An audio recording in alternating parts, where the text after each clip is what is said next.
This is Melesto EM60. It's a classic luxury design, outer housing made of wood and entirely built of stainless steel. We have portafilters. One of it is naked and the other one is double spout, double basket. Rosewood millimeter diameter tamper, extra single spout, stainless pitcher that has a volume of 350 millimeter, extra single basket, and a blind basket for backflashing. This machine has a power of 2,550 wattage, so it is very advisable to plug it in your main outlet to avoid short circuits. It is the main switch. Once the green light is on, it means the machine is ready to use. This machine has a direct water line function. This is the dripping tray. It has two options.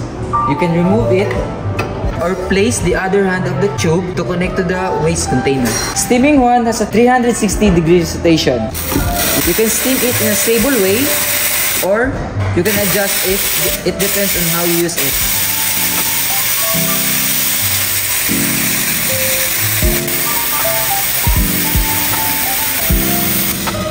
This is a manual type of machine. Depends on you on how many volume of water do you want.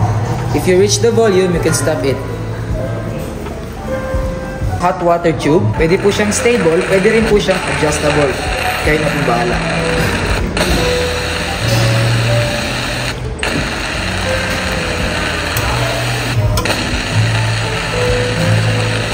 Inside the machine, it has a 1 liter capacity for brewing and the other one has a 2.5 liter capacity for steaming and hot water. Take a look at the LED display. It has 6 categories. One category is for setting.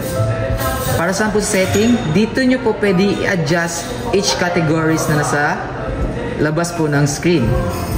Next is for the display of the cup counts. Pag nag-extract po kayo, binibilang niya po kung ilang cups po ini-extract nyo. Next is for the brew temperature.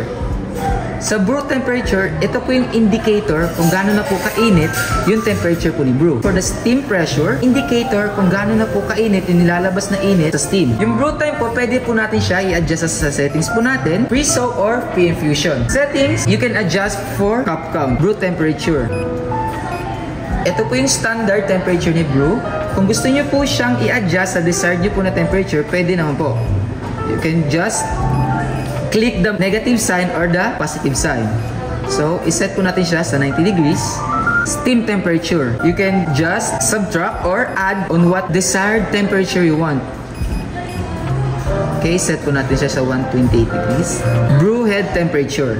Ito naman po, naka-standard na po siyang degrees, which is 88 degrees. Kung gusto po natin siyang i-adjust, gawin po natin 90, pwede naman po. So, maghihintay lang po kayo ng ilang seconds, magbabago po yan.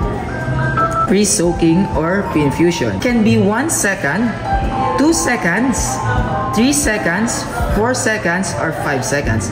It depends sa desired na pre-infusion time niyo po. How can we function the pre-soak or the pre-infusion? Make sure that you will turn it in the home page. Then, go to the settings, go to the pre-soak, click the pre-soak, and press the desired seconds you want. I'll set it in a 3. It is automatically set in 3 seconds from the home page. Lastly, for the restore. If you want to go back to what the standard temperature, just click restore. It will automatically set from the normal one.